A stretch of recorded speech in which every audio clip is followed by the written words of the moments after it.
in Color, a weekly series committed to open, honest conversation and exploring hard questions regarding race and racism in Western Wisconsin and beyond. Here is your host, Ed Hudgens.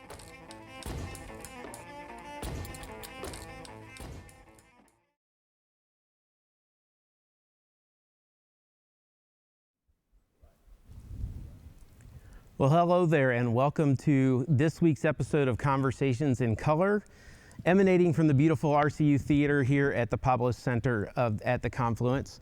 My name is Ed Hudgens, and I'm so glad that you are joining us. We're going to talk about monuments. We've entitled the episode Monumental Problems. We're going to talk about monuments and what they mean and how we should respond to them, especially ones that are more controversial in nature. But before we get into talking about that, I want to talk a little bit about what we do here in Conversations in Color. We're really about creating space for us to have conversations as a community, whether we're talking about here in Western Wisconsin, here on the stage, or broader than that. A space where we can talk about issues dealing with race and racism, and lean into hard questions, and a kind of a safe space to do that. That's really what the emphasis here is all about. We tend to lean on these three pillars in terms of the kind of conversations we want to have. These three pillars that are kind of central to the way we do things. They are humanity, honesty, and humility. And what we mean by that is, with humanity, we respect the dignity of human beings. Where nobody on this show or emailing in with questions or any of that will be vilified or dehumanized in any way. For honesty, it's just we got hard things to talk about, and we want to lean in with honesty and be honest about what's really there and not sugarcoat things. And then lastly, and really super importantly, is humility. That as we're discussing things as heavy as race and racism and the topics that surround that we do so knowing that none of us has a full grasp on anything when it comes down to it. We're very limited as human beings, and so humility is required. So before we go any further, it is really important that I introduce to you my partner in crime. She is the president of Uniting Bridges. She is a professor at the University of Wisconsin-Eau Claire. She is a provocateur at large, and my partner in crime, Dr. Salika Ducksworth-Lawton. Welcome, as always. Thank you for letting me be here. You know, provocateur at large. Occasionally I will be the silliness producer, or the inject the realism in here. That's right. If we start talking about Prince, it might be my fault. But for those of you who weren't sitting in here with us before this, we were talking about Prince and some interesting lyrics. And some people who seem to have forgotten how babies were born. All right, I need to go ahead and cut you off at this point. I'm also here to be serious. I'm theoretically supposed to be the so-called expert over on this side, which usually turns into I'm either convincing with him or I'm over here going, what? So don't mind me. Well, you'll add to the conversation more than you'll take away, I'm quite sure. I hope so. Ed is the adult in the room. Oh boy. Oh boy. Okay, well, we do have some other folks with us, and I want to introduce them to our listeners.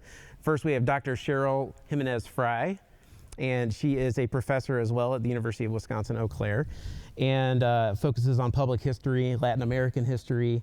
She is also a gaucho. She taught CiC Gaucho, yeah. That's right, and you were there for about 7 years, is that right? I was, yeah. For my master's, I got my master's in Latin American Iberian Studies, and then my PhD in history. So great. Yeah. And did you go to school there as well? Well, yeah. I was getting my master's and my PhD there. What do you mean? I'm sorry. See, I'm not the adult in the room, clearly. Yeah. So I was at UCSB for 7 years. Just moved to Eau Claire about a year ago. So okay. Feel free to just slap me around later.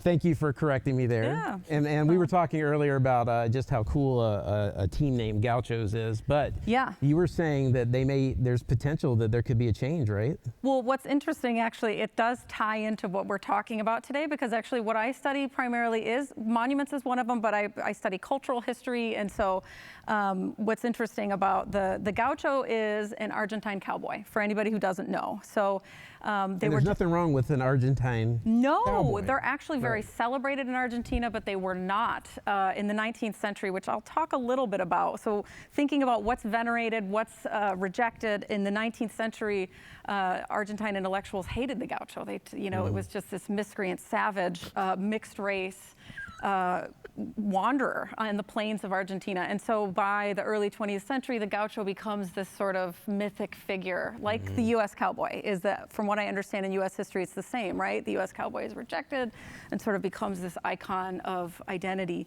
But with UCSB, I'm not sure what the connection with.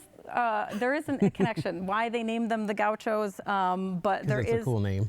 It's a great name, let's be honest. But there is controversy because the mascot himself is basically, he represents a lot of stereotypes of Mexicans. He has like a Mexican bandit, Mexican revolutionary, Pancho Villa type of figure.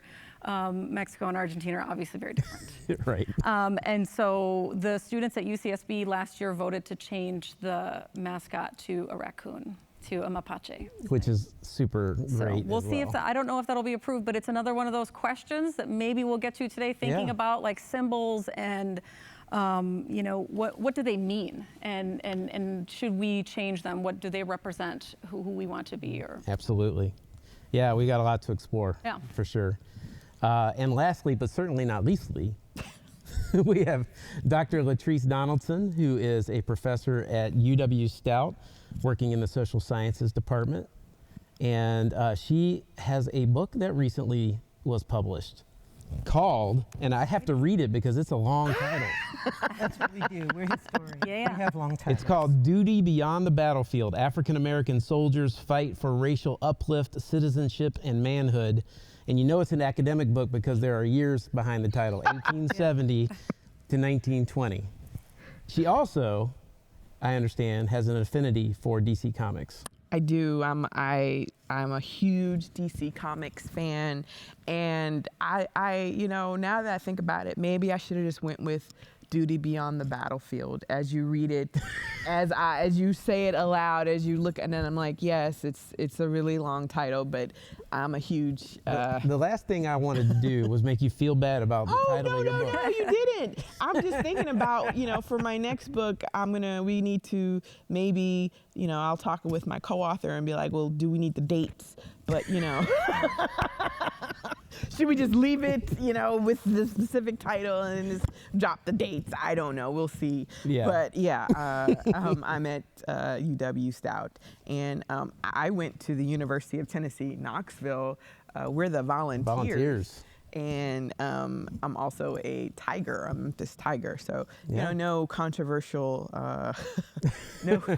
But in the 80s or in the early 90s, one of our mascots is, Old Smokey, the coon hunting dog. And the other one was like a Davy Crockett kind of person who used to have a musket. And the controversy was the fact that it was a gun that he would fire off. And so when all those school shootings and stuff happened, they made the decision to stop having the Davy Crockett type person shoot a gun now we just shoot cannons when we score touchdowns. That's better. At UCSB, the gaucho, this stereotype of, this big mustache, whatever, he throws out tortillas into the audience. Oh my gosh. And it's like, well, no, they don't. Wait, what? Right? And so that was another controversy. That's next level right there. Yeah. Tortillas? Yeah. Wow. All right, we got lots to talk about. It's very clear we have lots to talk about. But we have one more thing we got to do. I got to introduce everybody to Adam Akala, who is, he works with Colab, and he is also a partner in crime. He's gonna be monitoring the chat functionality on our live stream platform here. And if you have questions or comments, send them in the chat function, or you can send them to our email address, conversations@tomeswab.com, which is TOMMESUAB.com. And you can send either way there, and Adam will field those questions. And if we feel like it fits within our conversation, we will interject those here into the conversation. So Adam, welcome. Thank you for being here. Thanks, Ed. Happy to be here. Thanks, Salika, for having me as a part of this. So the most important question that we'll ask all night is our icebreaker, just to kind of keep things a little bit casual here. Super important. what's the worst nickname anyone has ever given you, and why did you hate it? Ed, let's start with you. Well, that was the deal? I'm going to go with Mr. Ed because Mr. Ed was a horse, and everybody who ever called me Mr. Ed knew that Mr. Ed was a horse. In fact, I called, and I really hated it this one time it was used because I called a sports radio station. They were doing a giveaway, and I talked about how, and it was for going to Canterbury Downs over in Shakopee, Minnesota. And I wanted to do that. I had just gone to a horse race down in Kentucky, actually, and where the Derby happens and everything, Churchill Downs, and it was really cool. And I'm like, I want to go see a horse race. So I called in, and I told them about it. And at the end of it, they said something about Mr. Ed, made some kind of comment because I was talking about horses and my name was Ed. You can tell I'm still that was 20 years ago, and I'm still scarred.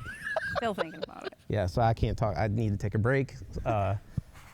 Somebody else, please. Dr. Fry. Well, the worst nickname I think is Small Fry. When I was a kid, I hated that. Little kids would be like, "Where's the Hamburglar?" Oh goodness. Yeah, Grimace. I hated Small Fry. Yeah, Wasn't a fan. Maybe we should add another layer to the question, did you punch anybody in the face for calling you? No, I never did. Okay. No, I'm a very peaceful person. Okay. Conflict averse. Although actually today we're talking about conflict, so it's too late for that, right? Yeah. I think one of the worst nicknames was one of my older brothers gave me was Gizmo from Gremlins. Oh. Oh, that's kind of cute, though. Well, half the time. I was just like, why are you calling me? Because I never understood. He just called me Gizmo. And I was just kind of like, but why? I don't look like Gizmo. I don't sound like Gizmo. But he really would, especially when he would want to, tick me off, he would call me Gizmo. And I didn't appreciate it because I was just like, but gremlins are, Gizmo was cute and furry, but he turned into an ugly creature. And I was just like, are you trying to say that when I'm upset, I turn into an ugly creature? I don't appreciate that, but. Let's go with the cute part. I think we're working through some things right now. Yeah. It's okay, it's over now, but it's all right. My older brother had a stutter and could not say Salika. So he'd say leak. And we're going to leave it at that. Because unlike Dr. Fry, this was my brother and I was not nonviolent. So we had some family domestic violence going on. Well, thank you for sharing. We just, we talk about heavy things on this show, and we really want to make sure that we recognize we are all human beings, and we're real people who have been given really awful nicknames and whatever else. So, hey, before we get into the discussion, we've got a presentation here. Dr. Fry is going to share some images with us and kind of talk through and give us a little bit of an introduction to our subject matter tonight as we dive into these monumental problems. So Dr. Fry, would you take it away? Sure, yeah, I thought it would be good because this is such a visual thing, right? To try to understand, what I study is monuments, but also the built environment, and so how history is portrayed in public spaces. A lot of times, the question is, I think a lot of people have asked this question too, why do we have these monuments? Where did these even come from? What did they mean when they were put up? I mean, they seem like a very old school thing, right? These type of old school classical monuments. And are the images up right now? So yeah, what you're seeing are a couple of images that I'm sure you're familiar with. Protests that have been ongoing around a monument of Robert E. Lee, Confederate general, on Monument Avenue in Richmond, Virginia, and then also a monument of Christopher Columbus being pulled down by protesters. So those are some really dramatic images, but I want to first think about, what the question of where these monuments came from, what this type of style of monuments, when people put them up in the first place, think about scale, design, placement, the use of public space, all those things to try to understand them. And so the images that are up there now are all from the 19th century. So when I say this style of monument, really I'll refer to them as classical styled monuments. You know, the great man on a horse, the equestrian statue was sort of the calling card of the 19th century, a tall pedestal and a figure up on top, you know, an individual or an allegory. And all these up here are from the late 19th century or early 20th century when there's a big boom in monuments. So that's why I want to kind of go back there and go, what were people thinking when they put these up? One in Paris from 1883. The one in the center there is President of Argentina, Domingo F. Sarmiento. He was president in the 1860s, but a foundational figure, I would say one of the founding fathers in Argentina for them. And his monument goes up in 1901, and then there's the controversial one of Robert E. Lee that goes up in 1890. So you can see it's the same sort of era. What's going on in the world at this time? The 19th century overall there's conflict in a lot of different places. There's also nation building. So these monuments had a lot to do with identity, with building a nation. They were seen as part of that project to define who these emerging nations were. France, it goes through the French Revolution in the late 18th century. There's conflict after that. Do we want to be a republic, a monarchy? What are we going to do? And so by 1875, when the Third Republic is founded, there's all sorts of statues of Mary Ann. In this image here she's an allegory of liberty and equality, the ideals of the French Revolution.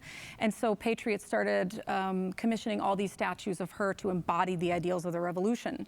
Argentina, you have a similar thing. 19th century is there's lots of civil unrest, different ideas of how to govern the nation. By the early 20th century, politics have sort of coalesced under one party. And they're putting up all sorts of monuments, just like places all over the world. So I guess one of my points here too is that this isn't just the thing with the United States, is why did we put these monuments up, but this is globally, this is a sort of movement that's happening with these sort of classical styled monuments that are going up. And I should also say the one in the center there of Domingo Sarmiento he's also a controversial figure now in Argentina. Because he wrote a book in 1845 called Civilization and Barbarism. And he believed, you know, Argentina's having all these troubles in the 19th century. They can't quite figure out the path forward. And he says, well, the problem that we have is a struggle between what's civilized and what's barbarous. And he believes what's civilized is European culture. And when he means that, he says he means white Northern European culture, and he wants immigrants to come into the country to import culture, quote unquote, civilization, and what's barbarous, he believes, are indigenous peoples, gauchos, the Argentine cowboy. And so his views, his writings on indigenous peoples are pretty racist, and so his statues are controversial now. And so you see in that picture too, there's children around it.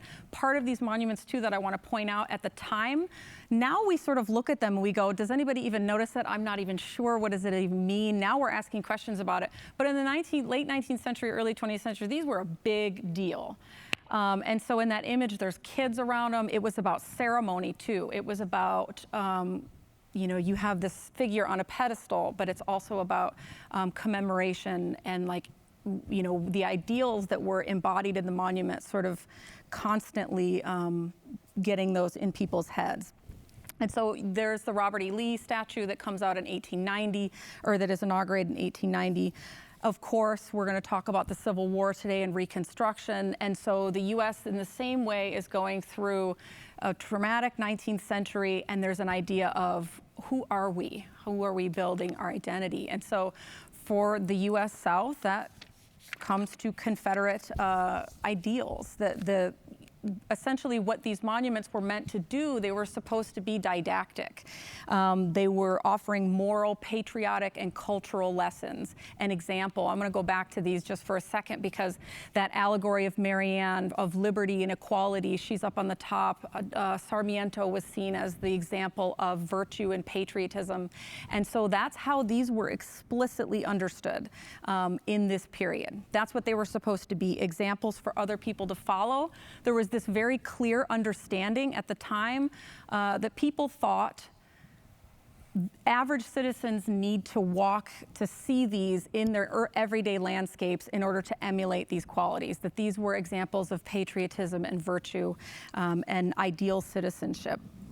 And so I think what else is important to point out before we start talking about these, sort of getting into these issues, these monuments, is we could see what their function was supposed to be. They were very clearly supposed to be didactic, instructive.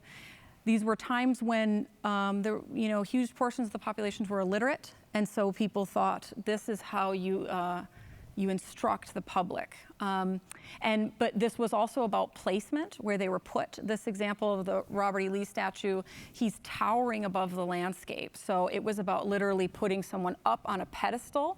So you have this, the figure, the individual is exalted, and is up on a pedestal separated from the viewers below, physically. So that was actually something really important about these monuments, is trying to get them bigger and bigger at that time. And so the placement is important. Think about this picture here too, with all the traffic is moving around him. People, the public moves around Robert E. Lee as the example in the center of the city. These monuments were often put in courthouses for courthouse grounds for a reason, particularly Confederate monuments, especially around the civil rights movement, to send a message. Is that with Confederate monuments, it's pretty clear. We will get more into that, I'm sure, when we all talk, but these were to reinforce an idea of white supremacy. And most monuments, more often than not, tell you a lot more about the moment that they were inaugurated and the vision for the future that their founders or their funders had than they do about the past. They're actually not about the past. They're about a vision for the future. And so in the case of Confederate monuments, we can see a lot in the context of when they go up. It tells us a lot about these monuments. And so you can see on this graph here, this is data compiled by the Southern Poverty Law Center, where there's a huge spike in monuments in the early 1900s, so between 1900 and 1920. The United Daughters of the Confederacy, they're founded in the late 1800s, or 1894, I believe. And they commission a great deal of these monuments. You can see a big spike in the early between 1900 and 1920, but then also in the 1960s around civil rights. And this period earlier, it coincides with Jim Crow segregation. It's if you look at the time, we're historians, we think about context, what's going on in that moment. It's very interesting with these monuments, they do not go up right after the Civil War. They go up quite a bit after. And so a big part about this is reinforcing ideas about the sort of identity, who we want to be. We want to validate, or those behind these Confederate monuments, they wanted to validate the cause of the Confederacy, which was explicitly to preserve chattel slavery. So that we can't get around that, right? Is that, and the second graph that I want to put up really quick is schools and colleges. So there's a big spike of schools and colleges from 1954 to 1970. 1970 was not that long ago. An uptick in schools and colleges named after Confederate figures. So not just monuments, but other honorific things, and maybe we'll talk about some of that too, is that, commemoration, veneration, something that's honoring them, but also telling, it's sending an explicit message. This is an example of patriotism, of virtue, of good morals, and it's explicitly or implicitly telling Black Americans, who's still in charge. The Confederacy lost, but who's still in charge here? So monuments and the lost cause, I think Dr. Donaldson, you'll fill more in there because we'll talk more about the lost cause, but these became such a central part of inscribing the lost cause narrative into public space. And I think one of the big things that I do want to talk about is that how important public space is, how powerful it is, what these symbols are, what they say. Even if we don't notice them at first, we do see them as something that's up on a pedestal that we are honoring. And so the lost cause narrative, which I'm sure we'll talk about more, but essentially was about divorcing slavery from the from the Confederate cause, making it more about preserving Southern heritage. And the Civil War, as we know, was about slavery. So the last few images I want to show is what this monument looks like now, this moment, like how we got to be, right? And so this monument of Robert E. Lee goes up in 1890. It's quite strange, actually, because the Confederacy loses the war. So when you think about the fact that there generally aren't monuments to the losers of a conflict. But a monument is interesting because its form is permanent. They're made out of bronze, out of marble, and so it's meant to be a fixed representation of the past. Our understandings of the past are not fixed, though, right? As historians, we know that. We ask new questions, we gain new evidence, we start to gain new perspectives. Our collective values are not fixed, and I will argue too, and many other historians who study monuments have said similar things, is that these weren't about history, these were about values, these were about identity. And so our values change, our ideas of who we are as a nation. And so we're seeing that on these monuments now is our sort of reckoning with that, right? Is people asking these questions. And also thinking about parts of the past that are erased from these monuments. So you have Harriet Tubman projected on there, George Floyd. I think these are incredibly powerful images. That's why I wanted to show them, is that these spaces, these public spaces, are very powerful. There was a clear understanding in the late 19th century, early 20th century, how powerful public space was to tell these narratives. These were not benign, they were never apolitical, they were always understood as political statements and about identity and values. And so, you know, our understanding of those things changes, so why not the commemorative landscape? You know, that's the questions that we're grappling with now, is that cities change, urban landscapes change, our understandings of the past are not fixed. But having these projections on here, here's Frederick Douglass is another one. It's like these monuments are being reclaimed. These are spaces that were explicitly supposed to exclude Black Americans. And so I think these are incredibly powerful. Maybe something we can all sort of talk about too, is how these public spaces, you know, in centers of cities, by courthouses, et cetera, were understood very clearly as powerful. And so now it's like, you know, these spaces are being recaptured with the graffiti, with these projections. I think they're very powerful. These two images also really struck me of young Black women, ballerinas, sort of grace in the face of conflict in front of the monument. There's many photographs that I've seen like this that I think are, it's really interesting that our understandings of monuments can change. This monument, I think, has become something new, right? That it's been reclaimed. I'm really interested to hear your perspectives on all this too. I think that there's a ton to talk about, so I'm gonna finish this, I promise, I'm ending. But the last thing I wanna say is that classical monuments, the hero on a pedestal is very old school type of thing, right? And so there are newer monuments that say different things, that talk about painful pasts, is that the Civil War was painful, slavery's painful. The monuments that are controversial now with these Confederate monuments, they are glorifying a painful past, which is why we're having issues with them. But this is the Vietnam Veterans Memorial. I'm sure everybody's familiar with it.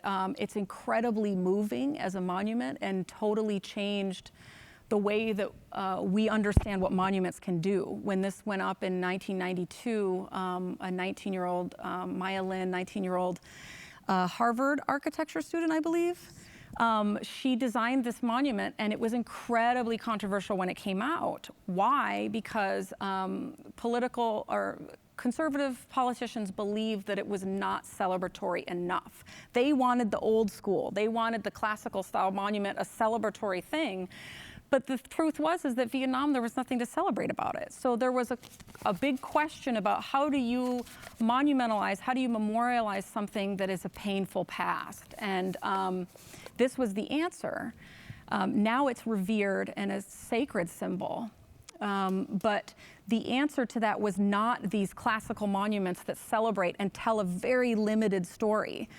This was a new type of monument. There's an art historian named Kirk Savage, whose work is really fabulous on monuments, and he sort of dubbed these monuments therapeutic monuments, which I love that term, because they weren't meant to teach something. They weren't meant to be didactic. They were meant to be about reflection and healing, you know, and for the vets, that's what they wanted. is that conservative politicians, they called it a black gash of shame.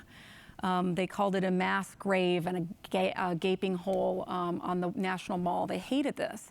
But actually, Vietnam veterans said, this is what we wanted, is we want a space for grief, for mourning, to understand the sacrifice and the loss, and to try to heal. And so this monument, I think, is something we should sort of, it started a new template, like Holocaust memorials, memorials to painful and difficult history. So this is something I think we should be talking about too with these discussions, is that what did those monuments that are controversial now, those classical monuments, the great man on the horse, they're really not telling a big, it's a very small way to understand the past, right? They're not telling. Well, and it's a misrepresentation. I would say it's yes. propaganda. Yes. I'm old enough that I integrated my elementary school. We like to think that was the far past. Yeah. But what we forget is that the enforcement was fits and starts. So there were places that were still segregated into the 90s. There, what was it, 2 years ago in Mississippi and Louisiana, there were still segregated proms. I mean, up until the 2000, 2005, 2006, Mardi Gras was segregated, and still is. I mean, Endymion is supposed to be integrated, but it's the only integrated crew. So I grew up in New Orleans. I grew up with Lee Circle, which was the Lee statue you had there, far above us, but also the opening to Storyville, where the light-skinned black people lived. And I went to McDonough 35, named for a slave owner, because in 1981, white people did not want high-scoring, high-achieving black people in Ben Franklin, which was the white magnet. So if you scored very high, you wound up at McDonough 35. And we took great glee in beating the daylights out of Ben Franklin on every test and every football game, anything you do. But right at the opening, and this is the one I wish you had had, but I'm not criticizing you for that. Right at the opening of Canal Street, where white Vieux Carré moves into black Carrollton, that was where the monument to white supremacy was. And unlike the man on the horse, which is meant to propagandize and to infiltrate and to tell a false history, because they didn't win. No. This one says outright, they're celebrating the fact that they instituted a coup on the legally elected Louisiana government in 1878. Was that monument taken down recently? It was recently taken down. Which is first it was moved from Canal Street over to Moonwalk, and then it was taken down. It was one of the three that were taken down 2 years ago. See, it's just amazing, because that one said it right on it, right? It had the script. To white supremacy, yes. to the restoration of white supremacy. Right. And we had to catch the bus at Krause, right? Literally across. I mean, you were looking at it. That drum set right there is as far as that monument was from where we stood to catch the bus. For those of you watching the video, there's a drum set over there. I'm sorry, there's a drum set over there. There's no tigers and lions and bears, but there is a drum set. But so if you're think Claremont, that middle esplanade in Claremont. It's from one side of Claremont to walk into the middle of Claremont and wait. And so we would, while we were waiting for the bus, because the Morrison only came like once every 30 minutes, we'd go over there and wipe our feet on that monument. Because, you know, we have these monuments, but we also have a story of black survival and resistance. Right.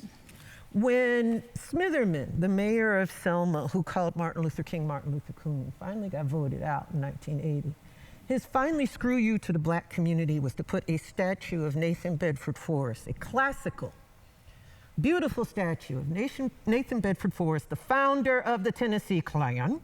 The first Grand Wizard. First Grand Wizard. His body is in this, no, I'm sorry, his body still is. His body still is in the center of Memphis, Tennessee. The statue was taken down a few, Well, they moved it to the Confederate cemetery after they cut the head off it and found it. But it was right at the opening of the black community. It was a screw you to the black community. It's sending a very clear, we were talking about this the other day, that you know, you want to talk about cultural history and symbols, bones, bodies, that means something, is that it's like the relics of the saints. You have his body. They move. Literally watching over. Exactly. So yeah, that's sending a powerful symbol. Yeah, they moved his body from Elmwood Cemetery, where he was initially buried. Like, so he didn't want his body there. His body was buried in Elmwood Cemetery, and in the early 1900s, the Daughters of the Confederacy moved him and his wife and erected this statue in the center of Memphis, Tennessee, which has always had this large African-American population. And you have the first Grand Wizard of the Ku Klux Klan, a prominent slave trader who used to shoot people in the head who he thought deemed unworthy or unsellable on the riverbanks of the Mississippi River. And this is what they, I mean, you know, and he would rape women. Yeah. I mean, they would rape the women on the road. They didn't bother to cover it up. They just pulled them off to the side of the road. They would rape them. People would talk about these slave trains, and he's not the only one. There's several who are famous. And you would hear the screaming of the women as they were raped, the screaming of the children as they were dragged, the screaming of the men as they were killed if they could not keep up. Yep. As they were sold down to Louisiana, to Mississippi, to Alabama, and they thought they would die there. And many did. He also had a security guard, by the way. He had a private security guard protecting the statue that guarded that whole thing 24 hours a day. All right, so I have to interject at this point. Okay. So what you're saying is that these monuments to these Civil War Confederate heroes were not really meant to be celebrations of the South and these heroes. They had another purpose in mind. Well, I would say they were celebrations of the South and these heroes to them, but they were celebrations of the Southern way of life, they would say, right? But that means chattel slavery. Like, that is what cannot be obscured in this, is that you hear these arguments now that say, oh, taking them down erases history. You don't have to look any further than the monument itself to see history being erased. Is what history is not in that monument. First of all, you know, learning history from a monument is just a really flawed thing to do anyways. It's a pretty limited venue to try to understand the past. We can ask all sorts of questions about it. If you want to dig into the context, you can learn quite a bit, but your average person is not going to do that. They're going to see the example of virtue, and I think I wrote down this quote, actually, that on the inauguration of that monument of Robert E. Lee, he was called, at its unveiling in 1890, one speaker at the inaugural ceremony, that Lee was the quintessential example of moral strength and moral beauty. That's what it was about, was holding up, what does he believe, though? He fought for the Confederacy. Yeah. I mean, that's the thing, is that it's telling a limited past, but it's also, it's saying the Confederacy lost, but this is still how we want things to be. In his diary, he thought he would be hung as a traitor. Because he was a traitor. Because he was a traitor. So we have these statues to traitors who shot on the American. When I went to Montgomery, and at the State House grounds, they had the statue to the Confederates. I asked, where do you have the statue to the people who beat them? Right. And the docent said, this isn't my fault. And I'm like, but you have a statue here to people who shot on the American flag. The monument you have to the people who died in World War I and World War II is a simple pyramid, and it's so far back nobody can see it. I mean, if you really wanted to honor the honor of Confederate soldiers on the battlefield, or Civil War soldiers in general, have a slab where they can mourn. It's like the slab at Andersonville. There's a set of square monuments to all of the Union soldiers who were killed by evil, vicious guards when they were POWs. 700 Wisconsin men were executed, died of dysentery, died of starvation, died of dehydration, influenza. in Andersonville. And there's a monument there. And it has a flat and it has all their names on it. And when my students go to see that, they put their hands on the names, and that's their great-great-grandfather. That's somebody they have a connection to. It's like the Vietnam Veterans Memorial, Yeah. right? It's about reflection. It's not about celebration, because actually it's not a celebratory narrative. Why would we celebrate the Civil War? The Civil War, it's horrific. The soldiers hated it. Yes. The Confederate soldiers wanted to go home. Many of them were drafted. You have in Nuances, Texas. They rose up and they were shooting at the Confederates because they didn't want to fight for them. There's all of these problems trying to get people to fight. They don't tell you that story. Well, and if we could, let's just back up for a second. And Dr. Donaldson, I would ask you to comment about what I'm about to say. Okay. So you can correct me if I'm wrong. Okay. But we are talking right now, and we have some basic assumptions that we're sharing about the nature of the Civil War, the nature of the Confederacy. And I think it may be important because not everybody may be as in the know about some of these things. So I say that as somebody who is somewhat educated, somewhat aware.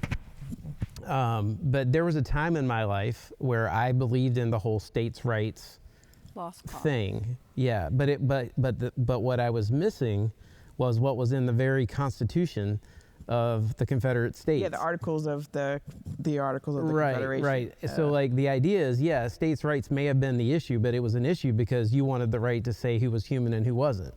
Exactly. Yeah, I mean, it's right there. So the whole big thing is, well, because you still have people who, one, they are going to say that the Civil War was not solely about slavery, it's about states' rights. And then two, you look at the fact that within the, several important segments of the Articles of the Confederation for the Confederacy is centering on the preservation of slavery.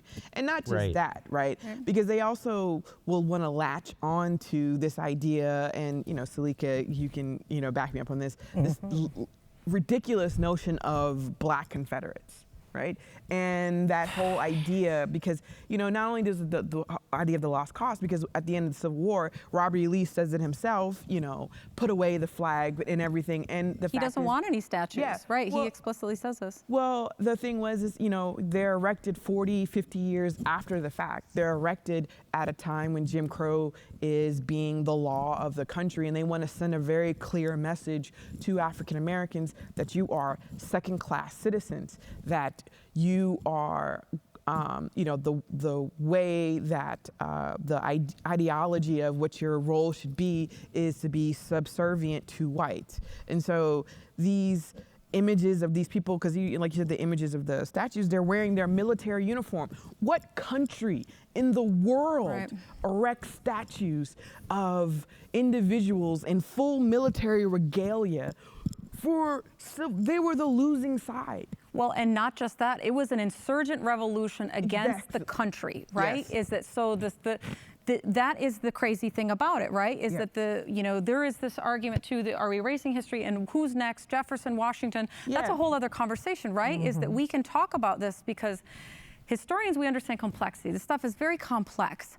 But the thing is that, Washington and Jefferson founded the country. Were they perfect? Absolutely not. But they are founding fathers, right? And so, but the Confederates, you can't put them in the same spot, right? Nope. Because they actually revolt against that country. Yeah, the president of our country said that, it's a slippery slope. It's a revisionist history. Who's next? You take down Robert E. Lee, you take down Stonewall Jackson. How can they be in the same? And then now you're going to have Thomas Jefferson, you're going to have George Washington, and you're kind of like, pause, sir. First of all, Thomas Jefferson was not that revered in the 19th century. Yeah. In fact, people could not stand him because they blamed him for getting the White House burned down. So, this whole idea of revering Thomas Jefferson, there was like a little county in Virginia that liked Thomas Jefferson. Is that where the University of Virginia is? Yeah, probably. exactly. I'm like, there was that little area over there that liked Thomas Jefferson because it was his fault that the White House got burned down. And there were always the rumors about Sally Hemings. Yeah, and then I'm like, so no, Thomas Jefferson was not a revered president. He gets revered. He gets a makeover, an image makeover under the presidency of FDR. That's what all of these monuments are about, though. Yeah. And can we talk about that as historical narratives, as the mythology It's of about history? memory, right? Is that how we, the thing is that changing the way that none of these monuments were about the past. They were about a vision for the future. The United Daughters of the Confederacy were obsessed with the future of how people in the future they wanted to prepare people to defend the ideas of the Confederacy, the ideals of and so erasing slavery from the narrative, cleaning that up, making it nice and clean about heritage. All of these monuments, the one I showed of Sarmiento in Argentina, were about his vision for Argentina, civilization versus barbarism. He said, we will be civilized, we will be European. And so this is who we want to be, Columbus. Why are there statues of Columbus in the United States? He didn't even get here. I know, you kind of like, and then like, you kind of want to go with, well, sir, Christopher Columbus actually didn't make it to. Whenever you throw out the sir or the ma'am, I know something goes about the time. Well, and she's talking about this historical fanfic. Yeah. And we talk about this period, and it's 5 years. But with the genius, the evil genius of the Daughters of the Confederacy is they won the peace. Yeah. They controlled the historical narrative. I was taught this. I did not. It was a war of northern aggression, ma'am. And they started it, and they invaded us, and then I get into my graduate class in Civil War, and Dr. Dillon hands me the telegrams about Fort Sumter. And I'm like, they fired on Fort Sumter? And he's like, yeah. Oh, that's right. You did your history in Louisiana. See, that's the thing, is that history's powerful, right? And the United Daughters of the Confederacy realize that history and memory and identity, all of these things, it's wrapped in that, and it becomes about this sort of, people feel an emotional connection to it. And when it's like, no, objectively, this is the truth and that is not. It's, we're historians, we look at the documents. What do the documents say? The articles, what Article 4 says, we are seceding to keep slavery. Exactly. That's it. And the secession documents say it. The Cornerstone speech says it. The minutes, I give my students all of the correspondence between Lee, Stevens, and Davis. Yeah. And Stevens Lee has people, the Confederate soldiers were deserting. I mean, Confederate soldiers didn't want to fight. They thought they were fighting for rich men's slaves. Yeah. That's the 20 Negro law. And that's why they resisted. So you have Lee who's saying, let me arm the slaves and give them freedom. And you have Jefferson Davis and Stevens going, we can't do that, then what are we fighting for? I mean, it's right there in black and white. Explicit. Yeah, they're like in the last few months is when they decide, well, we'll try to arm some enslaved people, but and then it comes with this whole myth of the Black Confederate, and you want to say there were 0 Black Confederates. There were some Black people who shot back at Union soldiers because they were servants, they were slaves, and brought there by the, and they were like, oh, there's a musket ball shooting at me.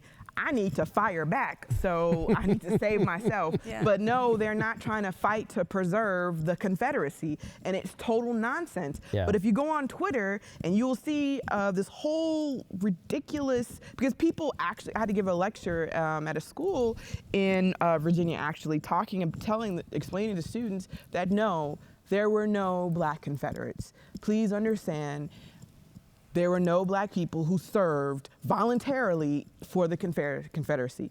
If they were there in some sort of uniform, it was because they were servants and they had to wear those things. They had no choice. They were valets. Yeah, but they were not there because they wanted to be. They were there because slavery was a benevolent institution and all these things, right? These lies that are told ordained by God in the Bible. And how could you give a Black man, how could you give a Black man who was supposed to be inferior a gun and not think he'd turn it back on you? if you were a Well, Confederate. that's what they were always afraid of. I mean, that was the whole thing, right? Yeah. That's the Right. whole fear was the idea of, because I mean, it goes well into the in the late 19th century when blacks become soldiers, this whole fear of seeing that black man, at the time, you know, only black men could serve, seeing that black man in that blue uniform, what that means, what that meant, what that, you know, what it means to have them have that gun so they could defend themselves, to have that U.S. and that eagle on their shoulders for their uniforms. But yeah, I mean, that's the idea of arming black men. Is going to always have, and it's still to this day, people still fear. Well, the Black Panthers. I mean, Yeah, it was exactly. Well, like even as now, soon as the black like militia groups that are guarding neighborhoods. Yes. But can I back it up too? Yeah. Sure. You know, when you look at the black coats, Right. they had to have explicit exceptions for black soldiers because the federal law that made the 4 standing regiments said explicitly that black men could keep their guns. They Right. had a right to keep their guns. So the only ones in the counties who had guns were the veterans, because the black codes in every state stripped black people who were not veterans of any right to have a gun.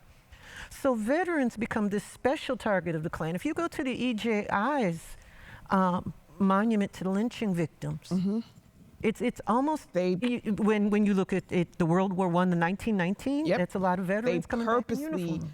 because they want to keep blacks in their place. So, I mean, in World War I and World War II, where they purposely attack and lynch black veterans in their uniform to Send a message. send a very clear message that, yeah, you went and fought over there, but understand where your place is, boy. You know, that whole thing. The fact that, you know, in Mississippi, they had to instill a bulletproof land marker because people were shooting up the one that regularly, the one to Emmett Till, Yes. right? Yeah. And so once, twice a year, people would go shoot. People thought it was funny to go shoot. Should we explain who Emmett Till is for listeners if Please. anybody doesn't know? Yeah. I mean, okay, yeah. So Emmett Till was the young 14-year-old boy who pretty much, you could say, sparked a movement and sparked the modern day civil rights movement. He was lynched in Mississippi, and his body was dumped into, he was accused of whistling at a white woman, and she claimed that he did this. Now, mind you, she has since retracted that statement, but she, you know, whatever. But she told her brother and her husband, and they went to his house, pulled him from his bed, and then took him to the Tallahatchie River, where they, you know, brutally mutilated his body. And his mother, Mamie Till, when his body was returned to Chicago, demanded to have a open casket. They returned his body in a metal casket with chains around it, and she very clearly said, "I want the world to see what they did to my boy." And the 2 white men got off, but his picture was, International. It went international. It was on the cover of Jet magazine. It went around the world, and it is kind of the way that people have reacted to seeing George Floyd being killed. 8 minutes and 46 seconds. You know, that kind of visceral reaction. John Lewis talks about it. You know, the late John Lewis. You know, the fact that they saw, and thousands of people went to Chicago to see his body. Thousands of African Americans in the rain walked by his coffin. And so to have in 2019 people shooting up his, and posing, University of Mississippi white college students posing in front of the marker with their guns after they had shot it up, but you have no proof of that. And then they finally instilled a bulletproof marker. And I mean, the fact is, you know, people are like, oh, we're not over Emmett Till's death. How do you think we'll ever, you know, we're still upset about that. And it's so, Yeah. like, that Emmett Till can't even have that public space. He can't Right. even have that black people can't even be given this tiny commemoration because this, Yeah. it says something. Our monuments are trees. Right. Our monuments are bridges. When I was at St. Tammany Junior High, and I'm saying the name because I want y'all to understand where it was. Old Spanish Trail, part of Highway 190. That used to be the only way you could get from the North Shore into New Orleans. There was just one bridge to do it. So everybody had to go past it. So you had this black high school there, St. Tammany. And there was a tree there right at the opening of the black area called Possum Hollow. And when I was in junior high, I didn't understand why my dad, who was coach, and the other teachers wouldn't let us sit under that tree. It was the only tree there to shade us. It's the only tree. And it wasn't until I was 30 that they told me that was the lynching tree. And they would leave the bodies there so anybody who was going on Highway 190 would see it. And you have to understand, I'm old enough. The Klan was still marching with Confederate flags. The Klan is when still I marching. As a teenager, with those hats up and with the guns, because Louisiana is an open carry state. In Louisiana, every black community, everybody had guns because, okay, we're a little different than Mississippi. If the Klan comes through our neighborhood, we're gonna shoot at them. That's armed self-defense. But one of the reasons why they want to keep this space from us, and they go after the veterans, is veterans went after armed self-defense. Yep. And they remember those black Union soldiers, and they're still mad about the black Union soldiers. They're mad about the 54th Infantry Regiment They are. in 1863. So we've got a few questions from the community, and we, believe it or not, we don't have that much time left. Oh, Oh God, you went, whoa, oops, sorry. No, this discussion Did we go has till been 9:30 or 9? till 9. Oh, okay. Yeah, no, the discussion's been great, and really, even talking about Emmett Till's case and his body being shown for what it was, a mutilated child. Yes. Just thinking about the visual aspect of that and how that impacts somebody. And you talked about Dr. Ducksworth-Lawton. I got to call you Salika. Just call me Salika. I'm not on campus. Yeah, well, and you're my partner in this thing, so. But you were talking about monuments being trees and bridges, and I'm thinking about the kind of the irony of those kinds of visual monuments, the body of a mutilated child, a bridge, a tree, compared to these grandiose statues done in this classical style in the middle of the public square. I think the irony is pretty stark there, and what one is saying and what the other is saying, pretty dramatic difference. And the reason, so I need to segue into these questions because these are important, and actually this first one here relates a little bit to something that when you were talking about, Dr. Fry, you were talking about Sarmiento's book, the Civilization of Barbarism, yes. And thinking about, and then you also mentioned something about most folks being illiterate. And so Sarmiento could very easily be a heroic figure if he's portrayed that way to people. And a lot of people won't get the difference because they can't read his book. Well, and because things are complex, right? History figures are complex. Is that Sarmiento actually did some good things for the country, but he had some terrible other ideas. He's the father of education in Argentina. He was very into public schools, but nonetheless was a racist. And Robert E. Lee might have been a really nice guy at home. Right. So how do you pick? That's the thing. They can't see this my is face. one thing that in terms of these monuments, it's like these are very old school types of monuments. The venerating, it's different. That's why I brought up the Vietnam Veterans Memorial, because our understanding of monuments has changed in what we put up. We don't put up these monuments anymore of these, I guess some people still do, right? But they have, they're putting them up to values or what they, their identity. But maybe we could say that the types of monuments that would be less controversial, this idea in the 19th, early 20th century about venerating, exalting the individual to represent the whole, they're all complex, these figures. Like you're going to find something about all of them, right, that is less savory. Yes. But like a monument to liberty, the one in France of Marianne to liberty and equality and fraternity, it's not controversial because those are ideas that we can all believe in. Right. And so, that Sarmiento, yes, certainly a complex historical figure. And some people in Argentina would defend him to the death, is that he is seen as a founding father. Sure.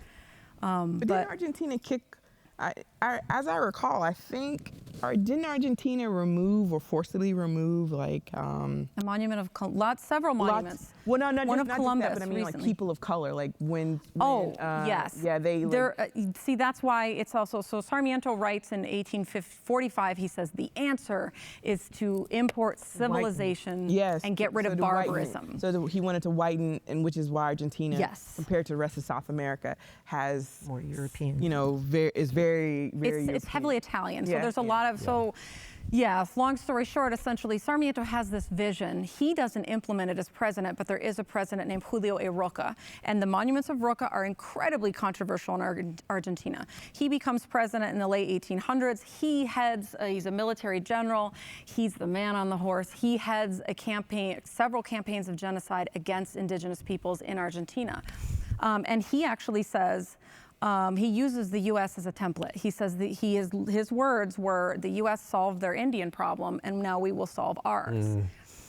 So he uses U.S. westward expansion, as his template. And so they don't open reservations, so they just, they starve indigenous peoples, they push them out into Patagonia, into further territories that are inhospitable. And so, yes, there is a big, essentially it's a genocide, and then an attempt to replace the nation with European immigrants, which is what Sarmiento had dreamed of. But who comes? He had really wanted Northern Europeans. A lot of Italians showed up, and he did not see Italians as white, and that was the same a lot thing of people in the did. Yes, it's always a fun thing is to remind Italians.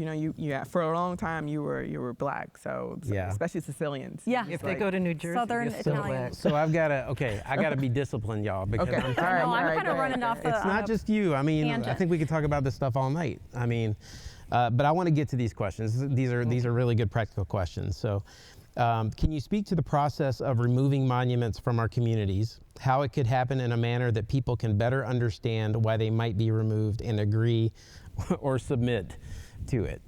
And I think, Ed, it's also important to recognize maybe the impetus of this question in our community is most of these monuments are removed in the midst of protests. Right. And it is important to recognize that destruction of property is a legitimate form of protest. Yeah. The American Revolution began with the Boston Tea Party, a legitimate removal of property from a ship and thrown into a harbor. So this is a legitimate form of protest, but even though right now, this morning, we saw the removal of the Hiawatha statue in La Crosse and all the public outcry that came with that, even though the family that put the statue up was the one that advocated for its removal. So how do we start these conversations in a way, and how do we get people to understand that this is the correct thing to do?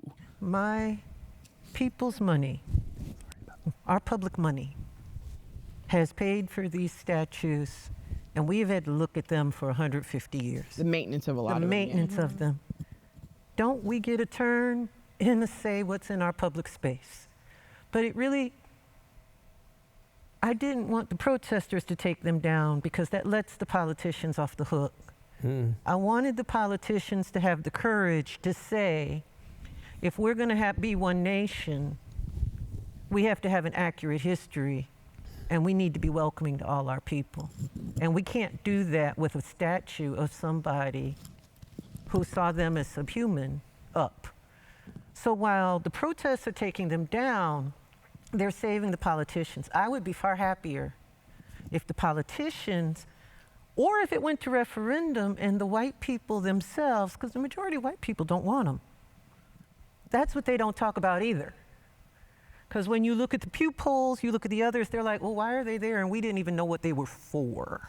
And once they know, that's the thing. There has been such a seismic shift on this, is that we were talking about this before, as I've been studying monuments for many years. And even 2 years ago, I said, no way. Then there's no way that these Confederate monuments are going anywhere because it's so controversial. But public opinion has largely shifted.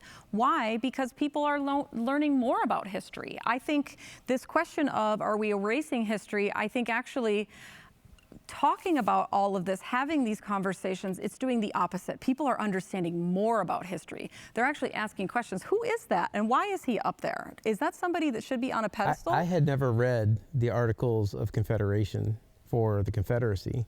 And I grew up in Virginia around Civil War history. And went to all the battlefields and did all the field trips, and I had never read the stuff we were talking about earlier until just a few weeks ago. Yeah, no, because it's drawing me into research. Right. Should that be up there? Is this who we are as a nation, as a multicultural, multiracial, pluralistic nation? Is this who we should have up there? I think the vast majority of Americans have said no. Well, then, is that suddenly they're changing? So then you have this thing about what's going on with Stone Mountain, right? Yeah. The fact that those is Stonewall Jackson and Robert E. Lee. I think that whole thing was finished in the 70s. Yes. I know, which is and then it's in a majority African American neighborhood, right? And that was also the place where the Klan was reborn. And so you have Stonewall, the Stonewall Park, where they literally at night will have a little light show with, Robert E. Lee and the Confederate flag. And because I had my students, I didn't know. I went there once when I was a long time ago, just because I couldn't believe it. But I was one of my students when I taught at Ole Miss. He was just like, it just made him so angry, like living there. But he couldn't do anything about it. They growing up looking at that. That is disgusting. And the fact that when I lived in Alabama, I went to Robert E. Lee High School, and I literally wore a Confederate band uniform. It was gray with blue pants, with the buttons and everything. And I'm just like, I went to that school for 1 year. But yeah, no, I think that, the fact is in our right? Because people are like, wait, what is that? Who is that? Why is that? How did that even get there? What, what? And this is really complex. Yeah. People are like, wait a minute, it's not this black and white, really clean narrative. And you're doing revisionist history, and you're just like, look. I think, to get to the point of the question, though, I really feel like taking a lot of the knowledge that you shared in your presentation and that we have discussed throughout this time together, and distilling that down into an easy way to explain why these monuments are problematic. And so, and I'm saying this as a perspective of a white dude, that I grew up around white people who wouldn't see a problem with these monuments. And so to help them understand, these monuments weren't built in the wake of the Civil War to commemorate these soldiers. They were built years later to reinforce white supremacy and to remind black people that they were second class. That's why they were built. But even without giving all that extra detail, to say simply, this stuff was built 50 years after the Civil War, 40 years after the Civil War, and giving context to who built them, why they built them, and where they are in as simple a way as you can without overcomplicating it. I think that's kind of the key. Give the students. We act like a 12-year-old can't read a soldier's diary. We act like they can't read the Declaration of Causes. Yeah, let them read about the Battle of Nueces. Let them read those diaries. Let them read a Confederate soldier's diary when he's saying, will this awful war be done? I never wanted to be here. Let them read that instead of this fan fiction for a time period in our history. Fiction U.S. history textbooks. Batman is older than the Civil War. Slavery is immigration somehow. Yeah, or that, slavery was somehow civilized, or the fact that in Texas, apparently, there's a paragraph about slavery, and it wasn't that bad, really. It was more like indentured servitude. Yeah. And you're kind of like, no, sir, I don't think indentured servants, lasted for 7 years. This is for life. Right. And their children are enslaved, and this is very different. Or they had slavery all throughout the world. I'm like, once again, this is still different than slavery in Greece or in Rome. This is still, slaves had rights in some of That's right. It's very, you can't correlate the two. And even the folks who wanted to use the Bible to justify slavery, the slavery that you read about in the Bible was a totally different class of slavery. Well, the slavery that we had here was dehumanizing and diabolical. Right. Well, Leviticus said you're, and they never used the word slave. It's the Aramaic word for servant. Doulos. Set your servant free on the year of Jubilee. Send him or her forth with her property and her possessions unmolested. You could not rape a servant. You weren't supposed to rule over a servant with rigor. You couldn't keep them for life unless they consented to stay with you for life. So we need to do a whole separate show on the year of Jubilee. Well, yeah, Leviticus and Deuteronomy do not support slavery as it was in the U.S. But then you have the people who are like, well, we don't live under that, we lived under the new grace, the new dispensation of grace. And Jesus said, in God there is no slave and free, in God there is no male and female. Listen, I'm the one who did all the Bible college studying, and I just want to say we can't veer too far into that right now. Can I pull it back to because I think you're making amazing points about what it comes down to is that we're really bad at facing painful pasts in the United States. Historical amnesia. Yes, is that like we are not good at admitting things that we did wrong, and there's nothing wrong with admitting what you did wrong. Is that if you look at other countries, if I can try, we kind of go back to an international perspective, look at Germany. You cannot forget the Holocaust in Germany. It's everywhere, right? There's paving stones in the ground. They don't have memorials to Nazis, they have memorials to the victims. They have things that allow Germans, even from a very young age, to understand what had happened and why it was wrong and how this can't happen again. Also, the swastika is illegal there, but what they substitute and use now is the Confederate battle flag of Northern Virginia. Do they really? Yes.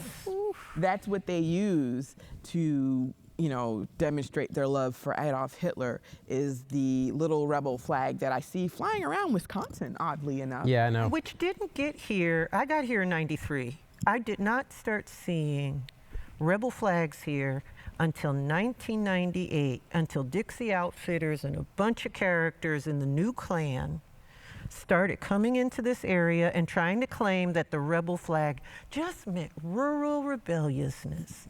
See, and that's the power of the lost cause, though, the power of reshaping that history, that memory. It is, I hope it's being dismantled.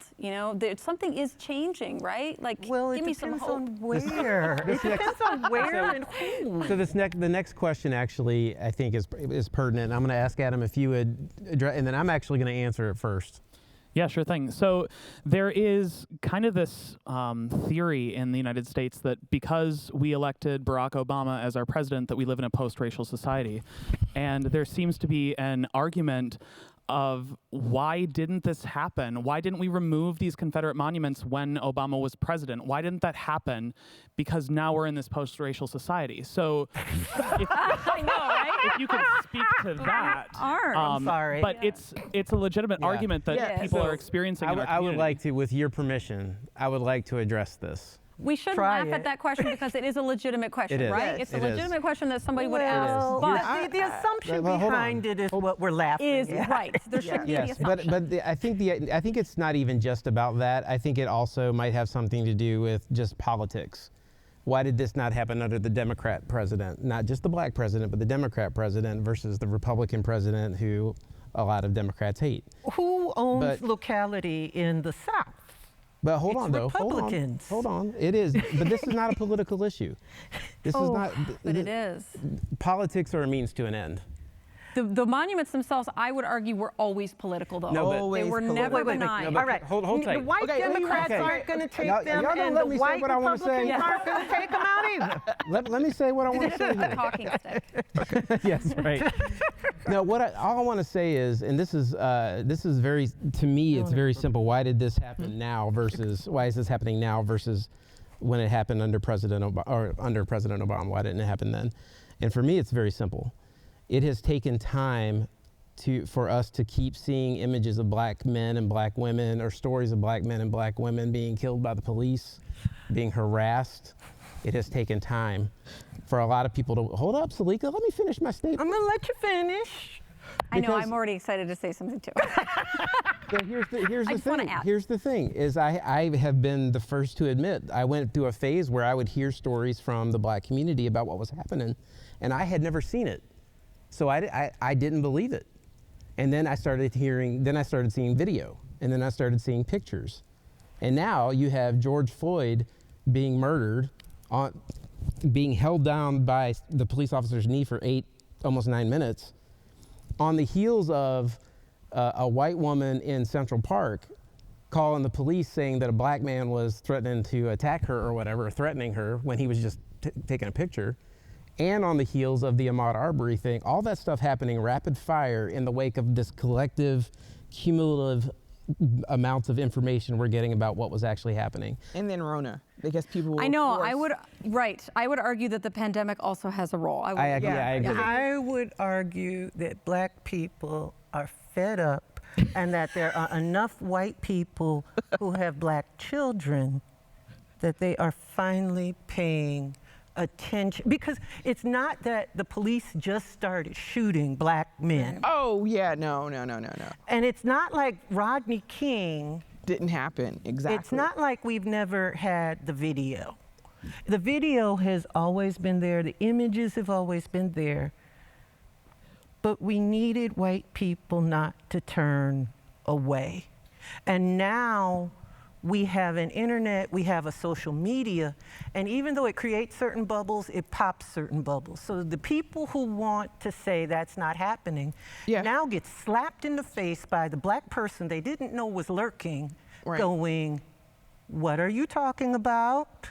Well, also, but I mean, I'm also gonna go on to say that the forced stay at home, the fact that people could not escape. That's right. The 8 minutes of watching this police officer and this man cry out for his dead mother. Yeah. You can't. People couldn't. There was no way for you to turn it off. Well, you try to turn it off. It's on the radio. You try to close the newspaper. I'm gonna read a newspaper. It's there in the newspaper. The fact they went in Breonna Taylor's house and she was asleep. Yep. Right. And I would the visceral, like somebody else asked me that, because there have been so there's the Mother Emanuel Church in 2015, white supremacist goes in, kills 9 black parishioners. There's a controversy over the flag immediately after that, because he had all these pictures of him with the Confederate flag, and so he doesn't regret doing it. No, right, still doesn't. And so, but there's a little talk of monuments in 2015, but not much movement. 2017, Unite the Right rally, white supremacist rally specifically around a monument of Robert E. Lee, a counter-protester is killed, Heather Heyer, by a white supremacist. Suddenly there's changes, is that some of the monuments start coming down. But then people are still like, I don't know, that seems too permanent. Suddenly, totally different now. For me, that's what it feels like, is that with the monuments, is that people are like, get them out of here. We understand that these are, and we should get to in a minute that actually it's deeper than the monuments, that we have to go further. So don't let me forget that. But it is deeper than the monuments. Is that these are just symbols. They're very important and should go. But I think that why is it different now? George Floyd, incredibly visceral. It's awful. Breonna Taylor and Arbery, all 3 of those, along with coronavirus. And you can't deny in this country that the way that our system is set up is that people are so busy with work and everything else. Not everybody's paying attention at all times. Is that I grew up, my mom worked 12 hours a day, and it's like you're constantly working, you can't keep up with all these things. All of a sudden people are unemployed. They can't, they're struggling, they're seeing systemic racism in a different way. Suddenly more people are paying attention. Yeah. I think that coronavirus does have a role in all of this, is that it's finally sort of broken through something. See, I don't know I guess my worry is because I've seen the 90s. I saw Rodney King. Yeah. I saw the 80s. I was in Columbus when we had a young man shot by the police and we all marched and everything. I saw the 70s, I saw the snipers. My mom was on the campus of Southern University in New Orleans when the Black Panthers took it over. I mean, I have to say, black people have always been asking, and Barack Obama was a federal official. He can't interfere at a local level. And it's not a Republican or a Democrat, because the white Democrats didn't take him down either. Right. The problem here is that white people have to decide that they want an accurate history versus a comfortable mythology. Right. White people have to reckon with the reality of this history and what it means for the corruption that we see around us, a corruption that is finally touching them. Right. Yep. And what hurts me is that Black people, brown people, we've been crying out forever. But until it touched white people, and until they started fearing that it would start happening to them, the monuments didn't come down, and we didn't. And there's still people who see everything and still say there is no systemic racism. Yeah, I don't It's have all white individual. privilege. You know, I'm like, I don't Black get a free people check are for being equal. and it's like, how can I be equal if I concealed carry and somebody kills me and that Philando person isn't going Castile. to go to jail? Yeah. Yep, Philando Castile. How- I mean, you know, I'm not equal. I'm a second-class citizen because the problem is my rights mean nothing if they're not enforced. And that's really, in some ways, to sum up the monuments. The monuments link to this deeper conversation we have to have about, are we going to enforce justice for all? Right. The monuments are, that's the thing, is, you know, the monuments are just one thing. Removing them is important. I mean, I'm not going to argue. I mean, I've made a career out of arguing that these are important, and how we tell history in public space is important. But it's easy to remove them. It's really hard to do the hard work of police reform, education, healthcare reform, all the things to break apart systemic racism and how it is. I mean, this just shows how it's in public space and enforced there, but it's in so many other places. So that's the hard work. yeah, people don't really want to accept that systemic racism is literally ingrained into the fabric of this country. And until you really accept that this country was built on the backs of enslaved indigenous people, enslaved African people, that it was built on the exploitation of women and people of color, that that is how you have the type of systemic racism. This is how it still exists. This is why, you know, you have these problems. People will always come back and say, well, I don't have white privilege. I don't know what you mean by that. I'm poor. And I'm like, but you're white. And if I walk around my neighborhood, which has happened, where I'm walking around my neighborhood and then I come back from my daily walk and there's a police car sitting on the corner that wasn't there initially when I left because I'm the Black person walking around my neighborhood. I have to get nervous. Right. But as a white person they don't have to worry about that, but I do. And I'm like, that's the difference. Right. That's a privilege. Yep. That you don't have to be afraid of the police, but I do. I was pulled over a couple of years ago, and I thought about, had to process through that very thing you're talking about afterwards, because I wasn't afraid. I was indignant that I was being pulled over.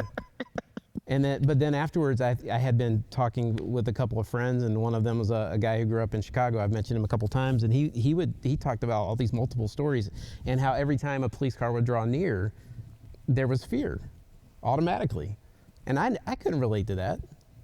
And that's for me, that defines like part of my experience with white privilege and being a beneficiary of it.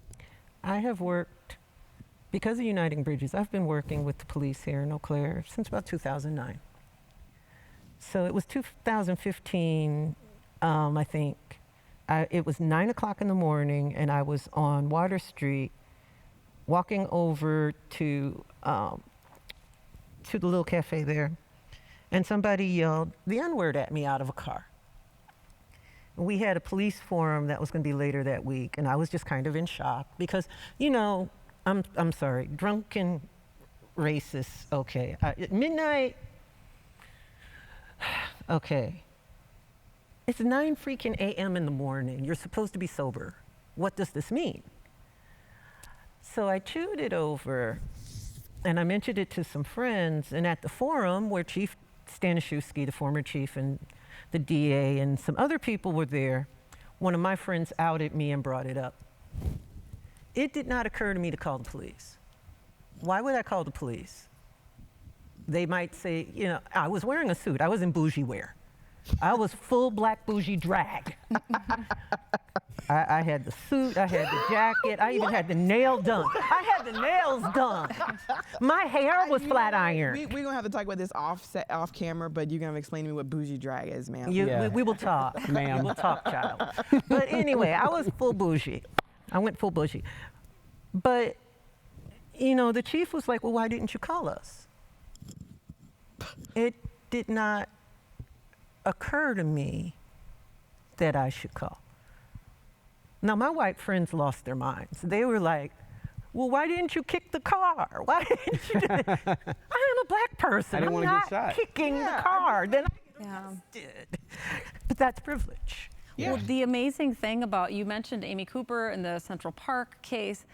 That one was sort of stunning, right? Because she admits it, is that she understands her power and she says it out loud as she says, I'm going to do this, because she knows what the police's response is going to be. So you know that as a black, you know, as black women, you know this, right? That like the white women could use this power, but she says it out loud, which is totally stunning. Brazen.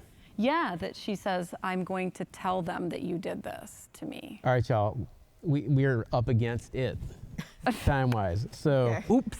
I've got some things I want to share, and then in a moment here, Salika, we're going to let you have a closing statement. But one of the things we want to do every week is we want to have somewhat of a call to action. So what do you do with this stuff we're talking about?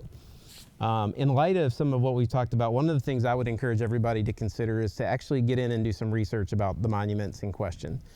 We even talked, I had a chance to speak with Dr. Donaldson and Dr. Fry last week about this session, and we were talking about the fact that there's a statue of Thomas Jefferson and a statue of George Washington sitting in front of Shields, the sporting goods shop at the mall. Oakwood Mall here in Eau Claire, and like how bizarre that felt to us that there were statues there of early American presidents. You know, maybe that's a good place to start. Ask Shields, why do you have statues of George Washington and Thomas Jefferson sitting in front of your, not that there's anything wrong with having those statues, but why? But there's why a is story it there? behind them. That's right, there's a story behind, there's a narrative. And I would say, you know, we haven't been able to touch on this, and I think Dr. Fry wanted to talk about this a little bit more, but we just ran out of time. But to talk about the importance of symbols and how symbols work and how they impact. I would say as you do research and you look at what the monuments mean, when we look at the statue of Robert E. Lee that's in the middle of Richmond, what that's meant to entail, the remains of the Grand Wizard of the KKK sitting in the middle of Memphis. Think about those things and let the symbols motivate you to some kind of action. Think about what they mean not only for you, but for other people. And then if you feel compelled that some of these statues need to come down, start talking to your legislators, talk to your lawmakers, talk to your city council, but don't be silent. The truth of the matter is, and this is the last thing I'll say in terms of commentary, but these are just symbols, and so there's a lot of hard work that needs to be done. Pulling down statues is not nearly enough, but they are symbols, and symbols are important. Visuals are important, and they tell a story. So I'm gonna pass it over to Salika. Actually, before we do that, real quick, Salika, sorry. I need to do some thank yous. I know. No, it's not your fault. So I want to thank Dr. Latrice Donaldson for being here. Thank you for having me. Thank you, Dr. Cheryl Jimenez Fry. Appreciate you very much. It's fun to be here. Thank you, Pablo Center, for being such a great partner, Uniting Bridges, Converge Radio. None of this would be possible without your partnership, so thank you very much. And I'm going to invite Salika. What, you want me to say something about Adam? Thank you to Adam. Thank you, Adam. Thank you, Adam. Thank you, Adam. Yeah, of course. Because my back is turned toward you. I don't like that. I gotta figure that out. And many of our audience members are commenting on giving you the thanks for such an awesome conversation tonight, such an educational conversation, and for your expertise on this specific topic. So thank you all. Great. You can get my book on Amazon. Get her book. Yeah, I meant to say that. Get her book on Amazon and vote for Adam with Dancing with the Eau Claire Stars. All right, Salika, you got to hit it. You know, part of the problem in this country is we have been unwilling to face our history. Yeah. The history has always been there. The documents are there. And there are history teachers in the K-12 system who want to teach this. But we need school boards who have the courage to do this, and we need politicians who have the courage to allow it. For as a historian, it's not just enough to educate yourself. Tell those school boards to let us teach what actually happened. Tell those school boards that you don't want a textbook that washes away the false narrative. Mm-hmm. Because if we don't know what our Achilles heels are, foreign nations will. Exactly. And they will use it against us. We're either going to be one nation or we're going to be no nation. And the thing that'll bind us will be this history. And I think it's actually incredibly patriotic, right? To think about your country and think about the things, like people always say, well, they want this false narrative about American exceptionalism. And it's like, it's okay to look at the bad parts. It's actually, that's the best thing. How can we be better? There's, you know, be best. Honoring the good stuff doesn't mean anything if you ignore the bad stuff. Exactly. Right, and it's actually, it's not political. It's this. These are the documents. If you read them, this is, and it makes you more informed. It makes you a better citizen of a functioning democracy. There's all the, you know, the 1,000%. All right, so Salika. I love y'all, but we got to stop talking now. Okay. So thank you, everybody. Want to mention next week, I'm very excited about next week's show. We're going to be talking about the Hmong experience in the Chippewa Valley in western Wisconsin, and I'm really excited about that.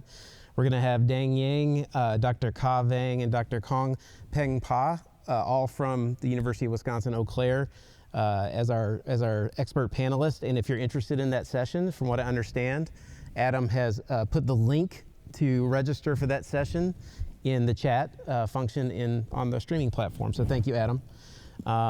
Again, thank you so much for joining us for Conversations in Color this week, and we hope you'll tune in again next week as we talk about the Hmong experience here in the Valley. Have a good night.